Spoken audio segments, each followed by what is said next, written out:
بسم الله الرحمن الرحیم. درنو لیدونکو السلام علیکم ورحمت الله وبرکاتو. په دې هیله چې بیا هم روغ جوړ خوشحاله او د خپرونې سره اوسئ. قدرمن لیدونکو همدا شیبه تاسې دیني لارښوونې خپرونه له شمشاد نړیوال ټلویزیون څخه په ژوندۍ بڼه ګورئ او له شمشاد راډیوي په ژوندۍ بڼه اورئ.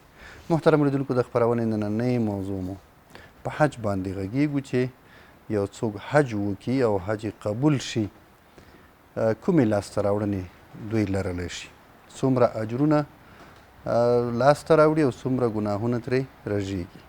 د همدې موضوع د ښه تشریح لپاره راسره په سټوډیو کې قدرمن میلمه دی محترم مفتي عبدالاحد خاکسار صاحب راسره دی.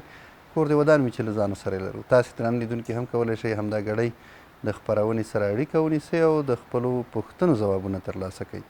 هغه قدرمن اورېدونکي چې همدا شیبه زموږ غږ له شمشاد راډیو څخه اوري کولی شي په دې شمېره اړیکه ونیسي 0 شپږ 11 مفتي صاحب ښه راغلاست. ستړي مه شئ. عزتمند اوسئ، اباد اوسئ جناب سید صاحب محترم. مفتي صاحب راځو څو ورځې وړاندې په فضیلت تقریبا موږ خبرې وکړې د حج په فضیلت باندې، په ثوابونو باندې، په اجرونو باندې، په ګټو باندې. نن بیا دې بل طرف ته ورشو چې څومره ګناهونه ورسره له منځه ځي. الحمد لله وكفى وسلام على عباده الذين اصطفى خصوصا على سيد الورى محمد وعلى آله وأصحابه الأتقياء. أما بعد فأعوذ بالله من الشيطان الرجيم. بسم الله الرحمن الرحيم. قال الله تبارك وتعالى إن الله وملائكته يصلون على النبي يا أيها الذين آمنوا صلوا عليه وسلموا تسليما. اللهم صل على سيدنا ومولانا محمد وعلى آل سيدنا ومولانا محمد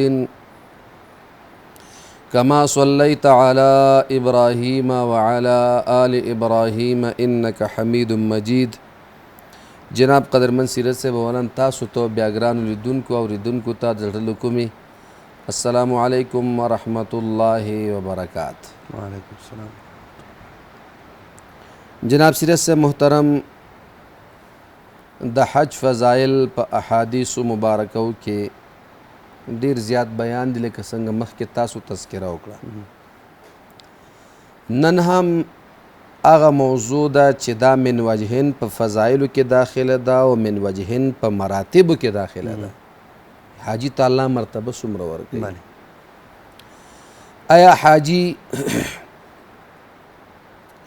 عند الله څومره نږدې دی؟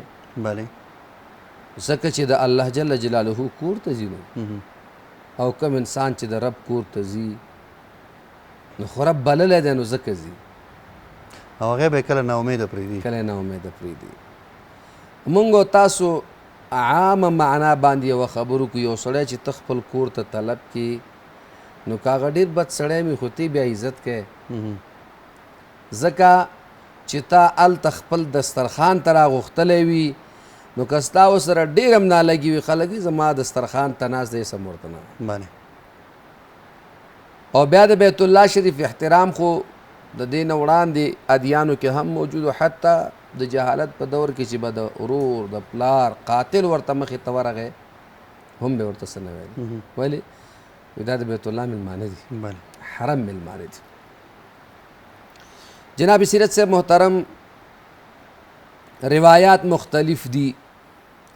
څه پکې د امام بخاری رحمه الله دي، څه پکې د امام مسلم رحمه الله دي، څه پکې د مختلف نور احادیث و کتب چې هغې کې د امام بخاري او امام مسلم اساتذه دي یا غیر د دې نه نور د احادیثو جمع کوونکي محدثین دي. الله یې د ټولو په قبرونو د انوارو باران وکړي. دا خبره چې حاجي حج ته لاړ شي رسول الله مبارک فرمایي کوم حاجي چې حج ته لاړ شي دی هلته نه جګړه وکړي او نه بې ځایه خبرې وکړي او نه د فسق اعمال ادا کړي. نبی علیہ السلام فرمایي داسې الله تعالی واپس کوي لکه څنګه چې دی د مور د نفس نه نن دنیا ته راغلی. سبحان الله.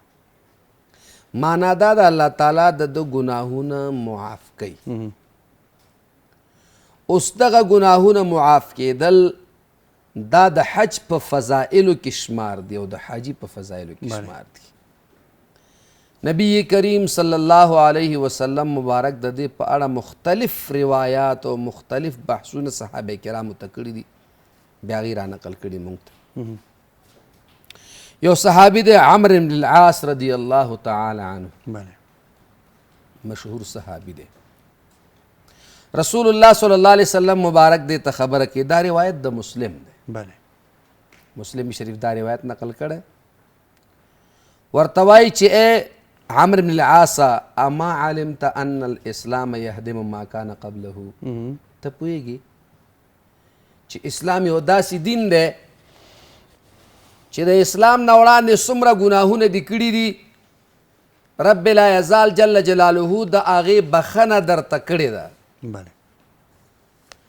د اسلام د قبلولو نه وړاندې که یو سړي زنا کړي وي، غلا یې کړي وي، او یا مثال په توګه باندې داسې عمل چې هغه حقوق الله وي، توبه ویستله، اسلام کې داخل شه، که دی د هر چا سره زنا کوونکی و، الله مک رب لا یزال بخي. نو نبی علیہ السلام فرمای اما علمتا، آیا پوهیږي اے عبدالله بن عمرو بن العاص ته په دې پوهیږي ان الاسلام یهدم ما کان قبله، چې بېشکه اسلام هغه ګناهونه معاف کوي کوم چې د دې نه وړاندې شوي دي. بیا ورپسې فرمایي وان الهجرة تهدم ما کان قبلها، او هجرت یو داسې عمل دی چې څوک د مکې معظمې نه مدینې منورې ته په دې وخت کې راځي، نبي علیه السلام هغه وخت یادوي، ځکه هغه وخت کې هجرت فرض و.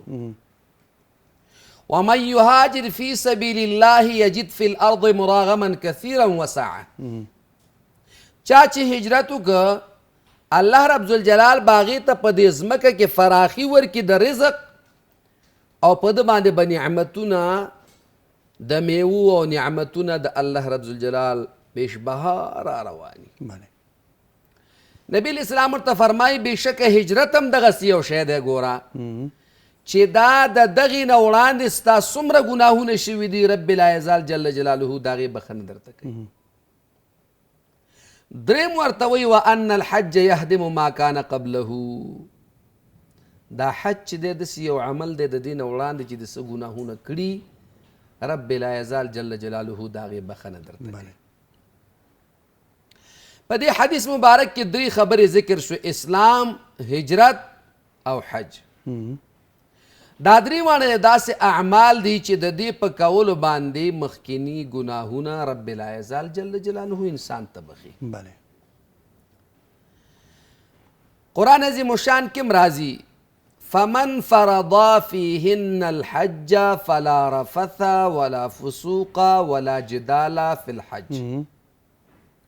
دا شیان د سره په حج کې شته نه، فلا ترفث، دا الله تعالی نه وایي چې تاسو رفث مه کوئ، فسق مه کوئ، جګړه مه کوئ، نه، ګناه، فسق او ناروا خبرې په حج کې شته نه.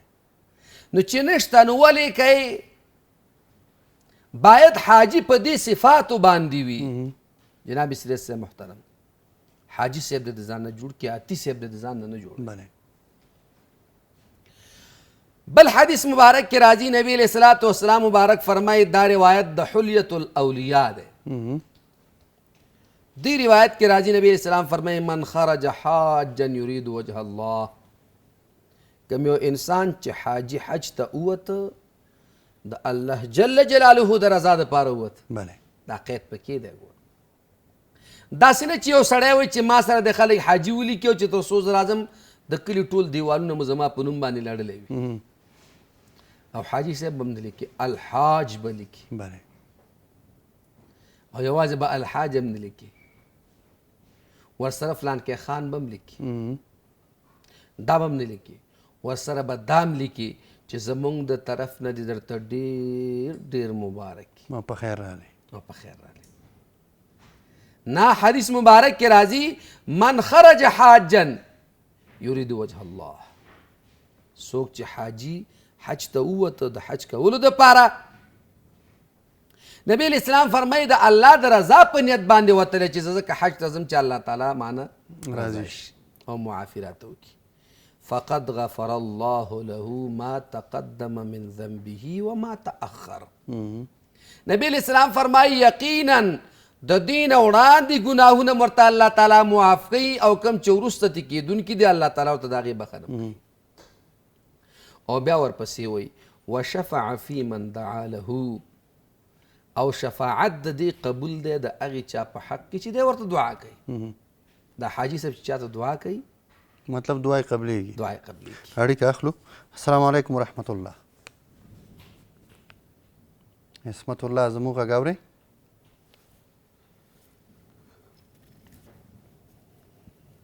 عصمت الله که زموږ غږ اورئ مهرباني.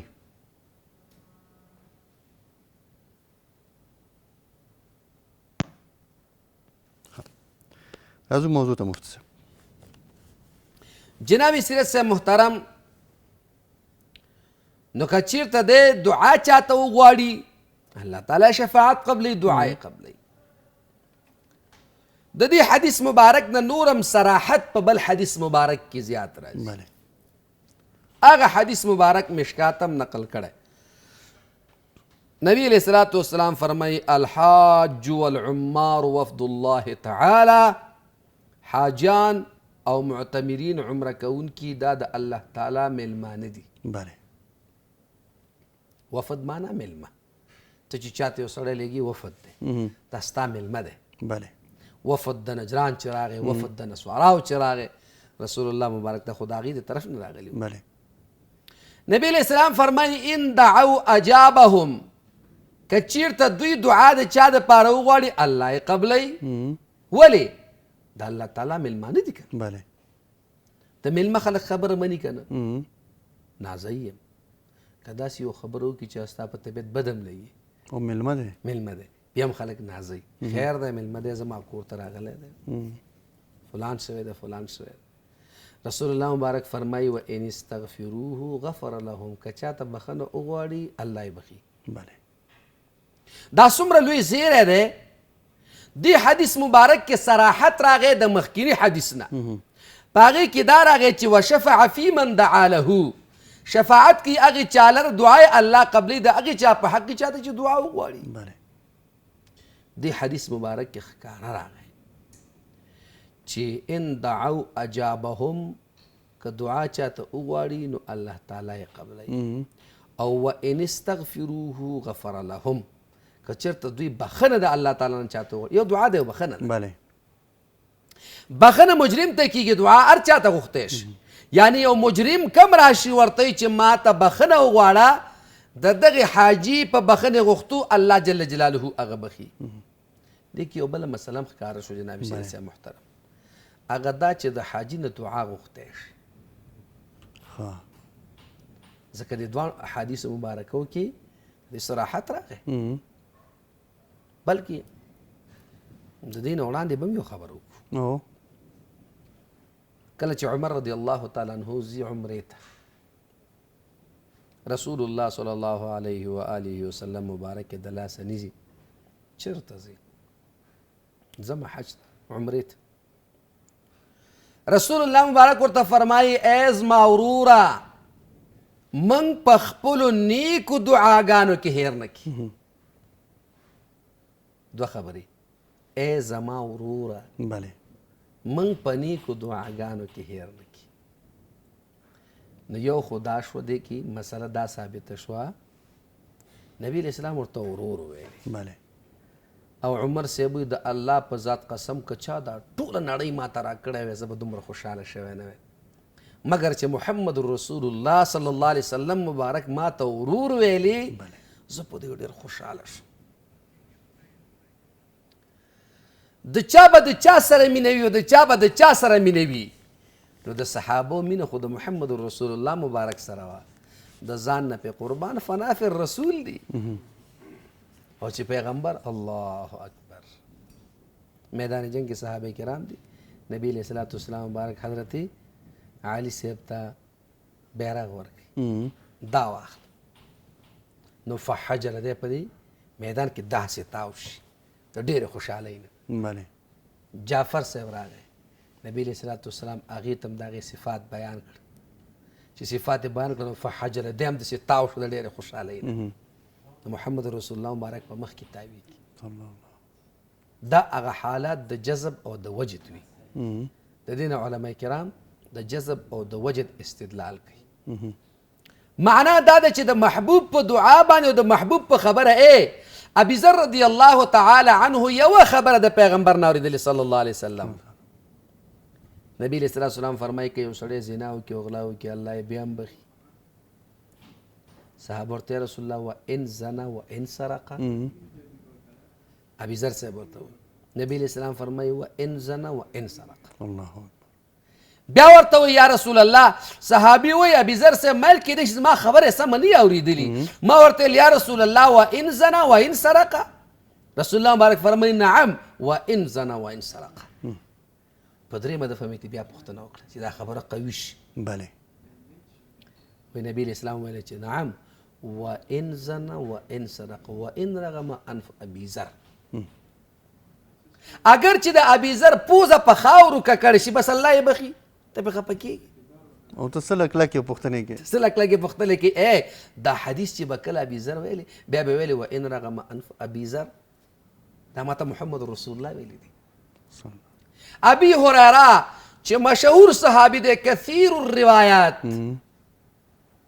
او په دې سوري کې ننوځي اوږده بحث دی څوک وایي چې په شکه ساتله څوک وایي نبي علیه صلات وسلام پسې په هغې باغ کې هغه سوري کې ننوته نبي اسلام فرمایي چې ته خو په شان د پیشوګان د پلار یې بس دلته د بعض زمانو ابي هريره شو ماته رسول الله مبارک دی نن هم خلک ستایي عن ابي هريره رضی الله تعالی عنه ولې صحابو مینه د دې سره وه نو عمر صاحب وایي چې دا زما په ژوند کې تر ټولو خوږه خبره وه چې ماته محبوب علیه صلات وسلام ورور ویلې او بیا راته وایي چې ګوره په خپلو نیکو دعاګانو کې م هېر نه کړي دې کې بله مسله ثابته شو سیرت مفضول فاضل کولی شي چې د مفضول نه دعا وغواړي پلار کولی شي چې د بچي نه دعا وغواړي استاد کولی شي چې د شاګرد نه دعا وغواړي همدغسې مور کولی شي چې د خپلې لور نه دعا وغواړي قربان د رسول الله مبارک د ژوند او د حیات نه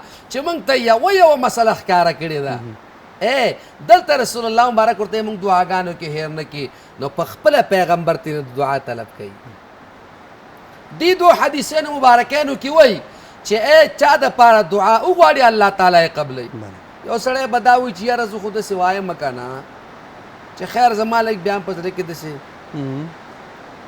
کړپ ټوپ شته بعضې خلک دي که ناست پکې چخړې لټوي دا موضوع د فضایلو ده او په فضایلو کې ګوره متکلم فیه احادیث هغه هم پیش کولی شي فضایل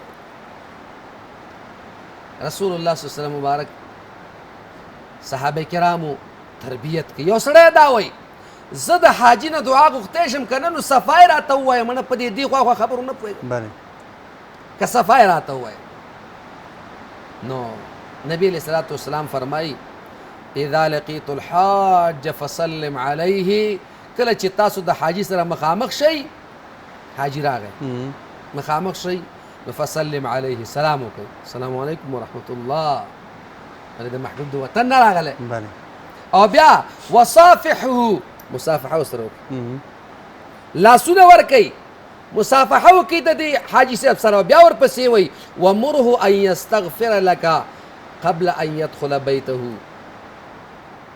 او ورته ووایه امر ورته وکړه صاحب ما ته دعا وکړئ صاحب ما ته دعا د الله نه وغواړئ ما ته بخښنه وغواړئ زه ضرورت لرم دعا راته وکړئ مخکې د دې نه چې دی کور ته دننه شي مخکې د دې نه چې دی کور ته وردننه شي ولې فانه مغفور له ځکه الله دوی ته بخښنه کړې هلته بخښنه ورته شوې ده پاک صفا را روان دي دلته او الحمدلله په زرګونو حاجیان زمونږ استاسو د دې وطن نه روان دي دا روایت د مسند احمد دی د مشکات دی د کنز العمال دی دا شک او شکوه مور سره ختمه شوه یو سړی به دا وایي چې د حاجي نه دعا غوښتی چې که نه شي غوښتی او به دا خو زما غوندې یو بنده دی نو دې نه څنګه وغواړو دې نه څنګه وغواړو اړیکه اخلو مفتي صاحب السلام علیکم ورحمت الله زموږ غږ اورئ السلام علیکم. وعلیکم السلام. مهرباني پوښتنه وکړئ خورې. السلام علیکم ډاکټر. زما څه پوښتنه دي مولوي صاحب نه. مهرباني. زما ورور دی ډېر خدمه لري چې هېڅ نه راځي، کار هم کوي او پیسې هم کور کې نه ورکوي. چې دواړه تاسو چې دا ورور مې کور له مړه شي او پیسې هم لږ کور کې هغه ورکړي منکرېږي په هر شي باندې وایي نه لري نه ده کړی څه حساب کېږي. او بله پوښتنه مې د پلار مې دی لکه څوک چې راشي ډېرې کنځلې کوي او بد راته مور له مال هم ټول له بد را ډېرې کنځلې کوي ډېرې. درته دعا وکړئ چې مولوي صاحب او د مولوي صاحب شخصي نمبر مې پکار دی. شخصي نمبر تخنیکي همکاران درکړي. مخې ته ښه. راځو موضوع ته مفتي صاحب. جناب سیرت صاحب محترم مسله واضحه شوه، واضحه نه بلکې اوضحه شوه. څوک سره به کې شک کې دا خپل کار دی. بله دا ده نبی علیه الصلاة والسلام فرمایي د مستدرک روایت دی وفد الله ثلاثة. بله. د الله تعالی درې میلمانه دي. اول نمبر الغازی، هغه انسان چې غازی دی جهاد ته تللی کافر یې مردار کړی دی بیرته د ځوان بچی را روان دی میدان فتح کړی د ځوان بچی را روان دی غازی یو د الله تعالی میلمانه دی. دویم نمبر والحاج، حاجیان صاحبان د الله تعالی میلمانه دي. بل ورپسې والمعتمر او عمره کوونکي هم د الله تعالی میلمانه دي. جناب سیرت صاحب محترم تاسو خو عمرې ته تللي مې الله مو سره زمونږ بار بار ویسه. امین. یعنی د دومره خلکو انتظام کول په عمره کې د ډوډۍ، زه حج کې خو به دا خبره وکړي چې د هر وطن خلک د هر وطن حکومت د خپل حجاجو د ډوډۍ انتظام کړی، د معتمرینو چا کړی او بازار کې څه کمیږي هم نه، هېڅ نه کمیږي. نه شنه میوه کمیږي نه ډوډۍ کمیږي په هوټلونو کې. ته به هم دا اوسې پاخه کړو. دومره خلک په یو بازار ورخوشې که لکه عذابي ملخان که تا په دې بازار کې څه پیدا کړه نو بیا راته ووایه. دا د الله میلمانه دي، الله یې چېرته هم داسې نه پرېږدي. ابراهیم علیه الصلاة والسلام ابوالانبیا چې ورته دعا کړې ده ورزق اهله من الثمرات، یا الله اهل ته میوې ورکړي. زمونږ ټول وطنداران په یو ځل باندې کچالو وکړي، په یو ځل باندې سیب پیاز وکړي، بس میاشت نیمې زورې او ګړز بیا نه وي هېڅ هم نه. بیا چغې وایي موږ سټور نه لرو، موږ دا خدای شته چې سټور درته پیدا هم کې برکت نه لرو. وجه دا د جناب سیرت صاحب محترم دا د الله میلمانه دي، الله د دوی قدر کوي، الله جل جلاله دوی ته انتظام د ډوډۍ کوي. والله په عقل باندې ګرانه ده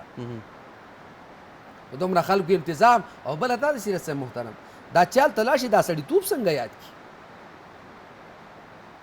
وران نه وران سړی چال ته لاړ شي سړیتوب یاد کړي. داسې غلی روانې چې بیخي ته به یې ونه پېژنې چې دا هغه فلان دی. نه چا سره په لاس کې ډنډه وي، نه چېرته شورتي او پولیس معلومیږي. هغه حاجیان د بیت الله شریف هغه پولیس شورتي چې آواز کوي هم آواز کوي یا حاج یا حاج یا حاج یا حاج، په عزت درته آوازونه کوي.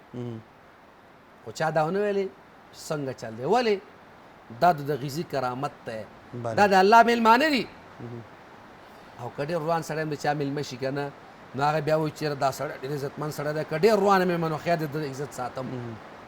دا د الله میلمانه دي. الله رب کریم چې څنګه د دوی قدر کوي رب کریم دقسې هلته شیطان یې په دې وجود کې وتړي، هغه شیطان یې حاجي صاحب جوړ شي. خو جناب سیرت صاحب محترم تر څو چې د حاجي صاحب کور ته ریدن نه شوی، ګوره حدیث کې دا قید راغی کله چې دی کور ته قبل ان یدخل بیته، در دې نه چې مخکې د دې نه چې دی کور ته دننه شي. ولې په کور کې خو شته که په کور کې خو دا بلاګانې ورته ناست دي. ما ته دې چې راوړي حاجي صاحب وایي که رښتیا ورته یم غر کېږم او که دروغ ورته وایم نو حج ځي.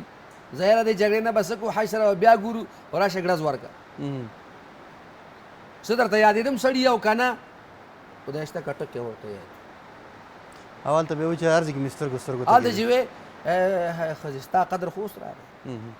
ولې بس ما ته معلومه شوه که ما ته معلومه شوه زړه کې وایي ما ته معلومه شوه چې سړي توب نه لري خو په خولې باندې څه ما ته معلومه شوه که نه هم ترې نه پوښتنه نه کوي چې ولې څه چل دی چې معلومه شوه بله که دا پوښتنه ترې وکړي شاید دی ورته بند شي چې تا ته معلومه شوه د څه شي څه معلومه شوه خو لیکن خبره مجهوله ده بس تا ته معلومه شوه صاحب بعضې خلک داسې دي چې هغې عجیب خبرې کوي بله موږ یو ملګري ویلې وایي زه په مکتب کې ناکامه شوم وایي چې مکتب کې ناکامه شوم په سبا باندې پلار مې راغی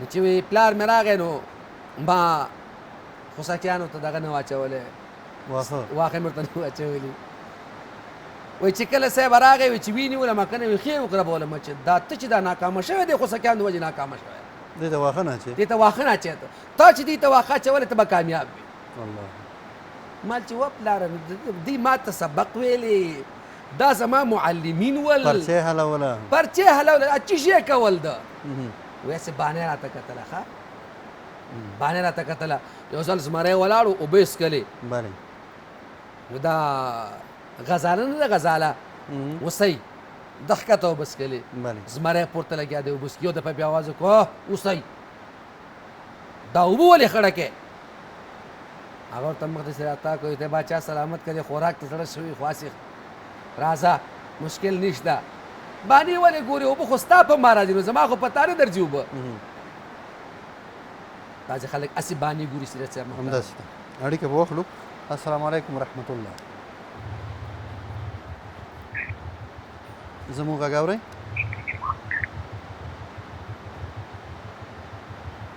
که زموږ غږ اورئ پوښتنه وکړئ مهرباني خورئ بله السلام علیکم وعلیکم السلام مهرباني ما یو پوښتنه درلودله ملزمه یوه خور ده هغه چې ده ډېره مریضه ده ډېر درد یې باندې راسي بیا هغه چې ملا څو پیرې ملا ته بوتله ډاکټران ته بوتله بیخي تداوي نه پیدا کېږي چې ملایان ورته وایي په دې باندې پیریان او ډاکټران خو بیخي پرې نه څومره تداوي پرې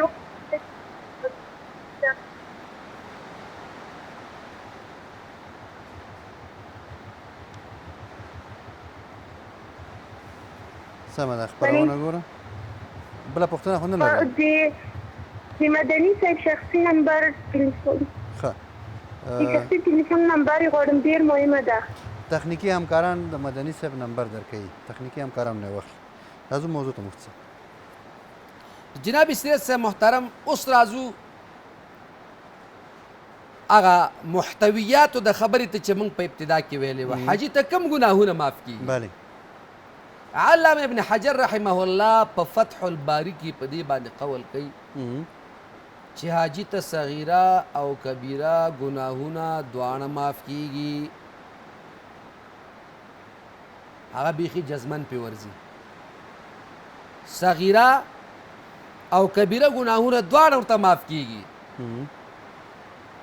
حتی هغه وایي چې حقوق العباد هم ورته معاف کېږي وایي ولې ورته وایي دا روایاتو ته تاسو ګورئ که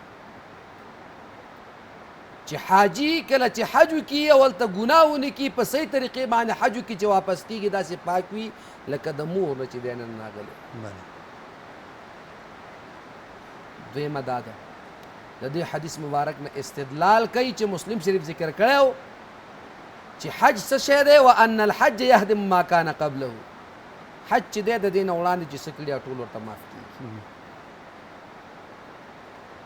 جواب د دې دا دی علما کرام دویمه ډله جواب دا کوي چې نه داسې نه ده الله رب ذوالجلال په دې سره ګناهونه معاف کوي خو صغیره نه کبیره دا څوک دا دویمه ډله کثیر الجماعه چې ډېر علما په دې باندې قایل دي او دا کوم الفاظ چې د دې راغلي دي دا کوم الفاظ چې راغلي نو دا الفاظ د پاره د تشویق دي د پاره د ترغیب دي حاجي صاحب سم شه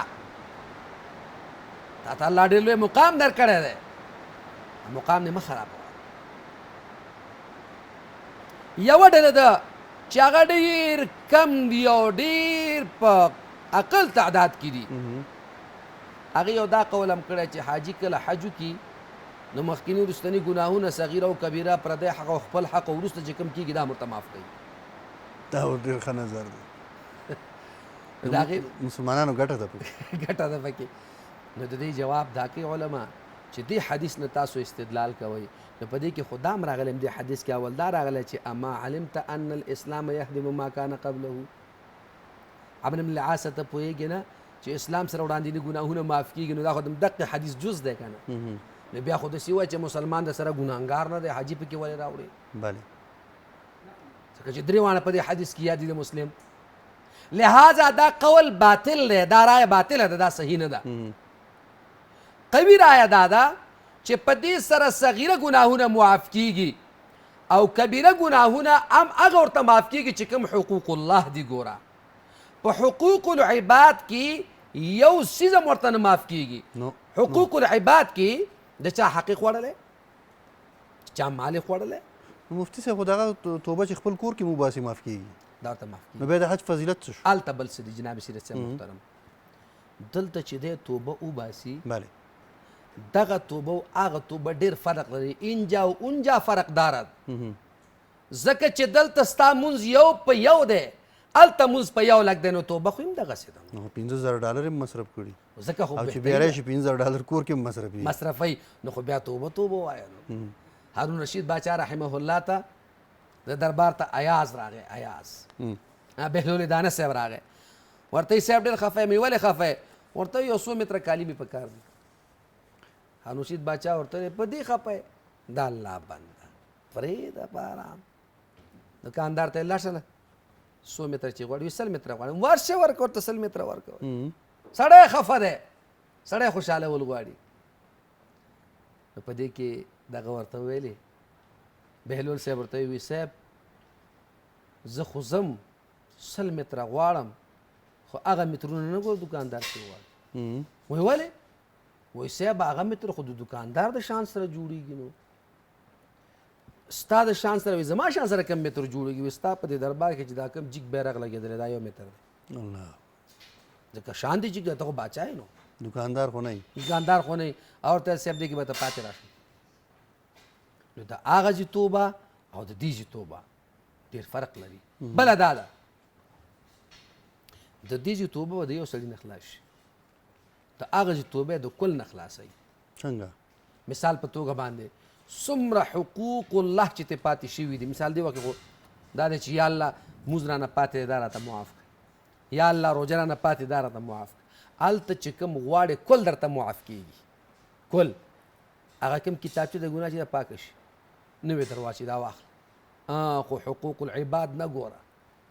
حقوق العباد که چېرته په هغې کې د هغې حق در پورې پاتې و. ځکه هغې باره کې ملا علي قاري رحمه الله په مرقات کې اوږد بحث لیکلی. نو مفتي صاحب دا مخکې چې د ابيذر روایت ته چې وان سرقه او صاحب خو سرقه خو هم حقوق العباد دي که نه؟ دغسې ده. وان زنا وان سرقه نبی علیه الصلاة والسلام مبارک په هغې کې ویلي دي که چېرته دا زنا وکړي او که چېرته غلا وکړي الله یې بیا هم بخي. نو علما کرام د دې باره کې وي دا حدیث د هغې وختو دی چې اوایل د اسلام و. اوایل د اسلام کې ډېر اشیا ول، وروسته ډېر اشیا منسوخ شوي دي. مخکې دا حق په انسانانو باندې چې کله به وفات کېده کتب علیکم اذا حضر احدکم الموت ان ترک خیرا الوصیه للوالدین والاقربین والیتامى والمساکین. دا پکې ټول راغله چې کله مړ کېده ویل به زما د مال کې دومره دته ورکه دومره دته ورکه دومره دته ورکه دومره دته ورکه. کله چې د میراث آیتونه راغله وصیت ختم. یوصیکم الله فی اولادکم للذکر مثل حظ الانثیین. خبره خلاصه شوه. ډېرې خبرې داسې دي چې هغه ترغیبي دي. ترغیب د دې دپاره جناب سیرت صاحب محترم یو د الله رحم دی. بله علما کرام دا حدیث دې پورې هم تړي. یو سړی دی په سهوه کې د چا حق خوړلی، یاد ورته وروسته نه دی، کمپیوټر کې نشته، نو دا حدیث هلته هم تطبیقېږي. یا د یو چا حقوق خوړلي دي بیرته یې وس نشته چې واپس یې کړي. دې کې هم خبره شته. سیرت صاحب محترم دا کوم چې تاسو ویلې علامه ابن بطال صاحب دا هم نقل کړي. بله ابن بطال صاحب دې باره کې داسې وایي که حاجي داسې حق د یو چا خوړلی چې هغه بیرته نشي ورکولی او هلته یې توبه وښکره دغه حق هم الله معاف کوي خو ګوره چې نشي ورکولی معنا ده چې وسې برابر دی دا نه چې جیب ته لاس کولی نشي نشي ورکوي بعضې خلک داسې یو وخت کې پیسې لري وروسته پیسې له لاسه ورکړي پیسې د لاسه ورکړي نو د حج سره دا تړلي دي الله رب الجلال مهربانه ذات دی سیرت صاحب محترم بعضې خبرې داسې دي زموږ نه پاتې شي ښه تاسو ورته اشاره وکړئ هغه ځای باندې راتاو شو دا ابن ملقن هم داسې وایي تاسو شی وایي دا لوی محدثین دي هغوی وایي چې په دې حقوق العباد کې د حج سره هغه حقوق العباد هم معاف کېږي چې یو سړی وروسته د ادایګي زور او توان یې نه لري الله تعالی سره معاف کوي خو دا ګوره د حج سره تړلي خو مفتي صاحب یو قول مثال داسې هم شته چې حاجي په اخلاص سره حج وشي حج مبرور بیرته راستون شي داسې پاکېږي لکه د مور نه چې نوی پیدا وي همداسې ده خو دلته بیا حقوق العباد پاتې شو همداسې ده جناب سید صاحب محترم ما تاسو ته وویل دا ترغیبي الفاظ دي لکه مثال په توګه درته ووایم نه نو دا به څنګه شي مفتي صاحب چې په اسلام کې اوس تشویق شو ترغیب ورکړ شو چې په دغه ځای کې تا ته مثال دومره اجر دی 100 کیلو اجر دی او بېرته دې ته 10 کیلو اجر ورکړ شي نه صاحب 10 نه دي ورکړي پوره ورته ورکړي دي بله پوره ورته ورکړي خو لیکن سره د دې تاسو چې مخکې کومه خبره ذکر کړه دا حدیث مبارک چې دی داسې د ګناه نه پاک شه لکه دی چې نن د موره پیدا یي خبره هم دلته د جناب حاضرین چې کوم ناست دي جناب سیرت صاحب محترم همغه خبره بیا راګرځېږي که چېرته دی توان او وس ونه لري د بیرته ادایګۍ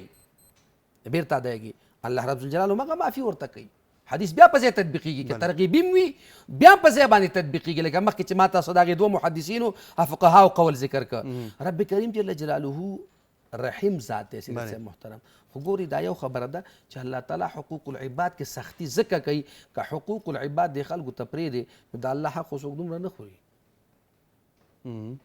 داسې پلتۍ به خلک دې ته ووایي داسې پلتۍ به ووایي په دې پټو چې روانې که نه که تا د پیازو والا د زمیندار په پټي کې پیاز پیدا کړ بیا راته ووایه که تا چېرته د شلغمو والا په پټي کې شلغم پیدا کړ بیا ووایه ولې حقوق العباد دي نو هسې معاف کېږي هسې معاف کېږي نه دې ته ترغیبي الفاظ وي ځکه قرآن عظیم الشان کې هم راځي رب العزت جل جلاله فرمایي ان تجتنبوا کبائر ما تنهون عنه نکفر عنکم سیئاتکم که تاسو د غټو ګناهونو نه ځان وساته د واړو ګناهونو کفاره زه درته کوم الله تعالی فرمایي نو واړه ګناهونه دا حقوق العباد نه دي کبیره ګناهونه دا حقوق العباد دي لا صغیرة مع الاصرار ولا کبیرة مع الاستغفار وړه ګناه په کولو باندې وړه نه ده څاڅکي نه دریاب جوړیږي دا څومره اوبه چې را روانې دي دا خو د واورې د څاڅکي نه جوړیږي که نه بیا څومره غړمبار کوي ولې دا د څاڅکي نه دریاب جوړ شوي دا متلونه چې څومره ویلی کېږي جناب سیرت صاحب محترم دا د 100 تجربو نه بعد ویلی شوي دي کتابونه پراته دي خو که یو سړی په دې باندې فکر ولري اوس چې فکر نه لري اوس حجاج کرام لاړه هلته او علما کرام فرمایي ګورئ حیا خو هم ځان ته څه وایي وای دا حدیث د هغې حاجي باره کې دی چې دی د حج نه راشي خو چې سړیتوب خو بیا پکې یي که نه د خپل حج احترام خو وساتي دی خو صاحبه چې اول د حج نه راشي ټول نه یادوم الا ماشاءالله چې د حج نه اول راشي خبرې سر کې خبرې بیخ کې ما حج کړی د خدای کور ته تللی ما حج کړی د خدای زه خدای خپل کور ته غوښتی یم زه خدای خپل کور ته غوښتی یم او زه د خدای کور ته تللی وم ما پې لاسونه ووهلي هر سړی غواړي نه هر سړی غواړي نه او بیا پکې دا خبرې کې او ډېر خلک شته ډېر بس دا خو به منې بس زما کوم عمل خدای ته منظور و که زه خراب سړی خدای بالته غوښتلی نه وی کښېنه ورک شه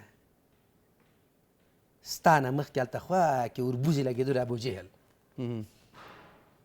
تر څو چې د بیت الله په اصولو برابر نه و نن یې په کور کې قسمتي ځای نه جوړ دي همدغه ځای کې عتبه و شیبه هم پراته و څه حال یې څه خو په همدغه ځای کې ګوره صدیق هم پروت دی په همدغه ځای کې عمر هم پروت دی په همدغه ځای کې عثمان هم پروت دی علي په همدغه ځای کې نور صحابه هم پراته دي هغې کوم مقام دی ولې د بیت الله احترام یې ساتلی د بیت الله د رب احترام یې ساتلی نو چې دی اول راشي الله دې رحم وکړي اول په مسجد کې تنې امام پتنګي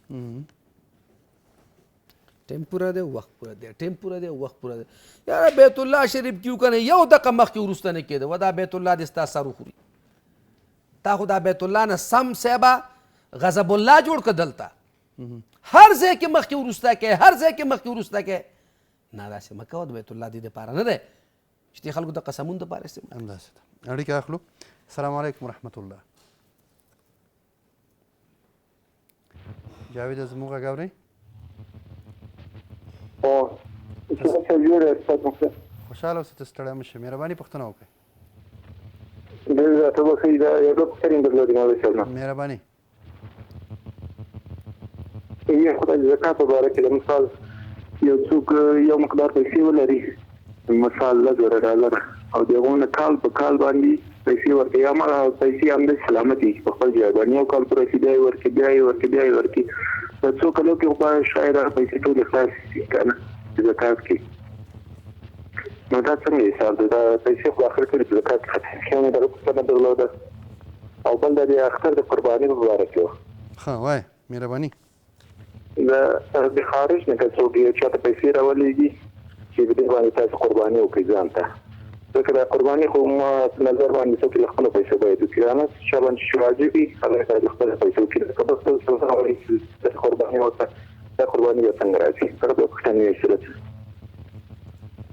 سمه ده خپرونه ګوره مفتي صاحب په دې اړه معلومات درکړي مفتي صاحب راځو هوسۍ پوښتنې ته وایي چې ورور مې بدعمله دی کور ته نه راځي کومه دعا راته وښایي هغې دپاره د سبا لمانځه نه بعد یا شهیدو یا لطیفو یا ودود دا د زر دفعې وی او دا خپل ورور د په خپل فکر کې ګرځوي که مورجانه وه نو مورجانه د خپل دا بچی په خپل فکر کې ګرځوي او د هر مانځه نه بعد 9 دفعې یا صبور دی وی الله تعالی به د بد عمل نه واړي خپل کور ته بخښي پلار نم فریاد کوي وی پلار مې ټوله ورځ موږ ته بد رد وی کور کې د هغې دپاره هم کولی شي جمعې مبارکې په شپه باندې یا ودودو 1100 دفعې وی په هغې یا ګوړه یا بوره دم کې ورته دې ورکړي الله رب کریم به خلق او اخلاق صحیح کړي سایمه وایي چې خور مې مریضه ده او سخت دردونه پرې راځي دوايانې او دغه ټول هم کړي کار نه کوي د ده غږ خراب شو خو داسې پیریان یې هم یاد کړه چې خلک وایي چې پیریان دي کومه دعا راته وښایي آیت الکرسي د اول سر نه شروع کړي کله چې ولا یعوده حفظهما ته رسېږئ دغلته 21 دفعې دا ووایئ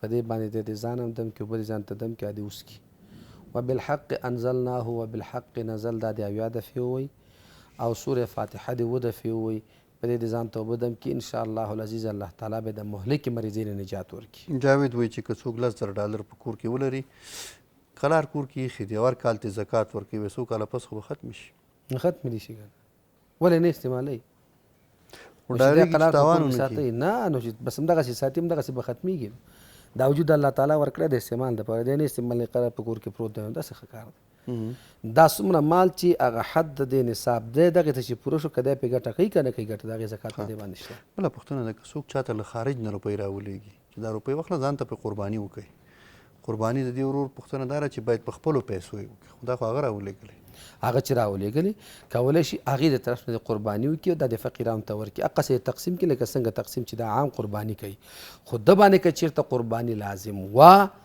د خپل پیسو نه به قرباني کوي ها که هغه ورته چې دا پیسې مې تاسو ته هسې درولېږلې او هغې پیسې باندې به دی قرباني کوي د غاړه پې خلاصېږي او که هغه ورته چې په دې باندې قرباني وکوي نو دا قرباني خو د هغې طرف نه ده د هغې طرف نه ځکه دی غریب نه چې په دې باندې صدقه او زکات په دې باندې که غریب وي که غریب خو جدا موضوع ده خو بیا کېږي پې مشکل نشته بیا د قرباني دی که ټول د ځان ته پرېږدي مشکل نه لري مننه مفتي صاحب دا چې د خپرونې د پای شېبې دي له تاسو مننه تاسو نه مننه ګران لیدونکو له تاسو هم مننه چې تر دې دمه راسره وئ تر بیا چې ستاسې په درانه خدمت کې حاضرېږو تر هغې مو په لوی او مهربانه رب سپارو هر چیرې چې یاست روغ جوړ خوشحاله اوسئ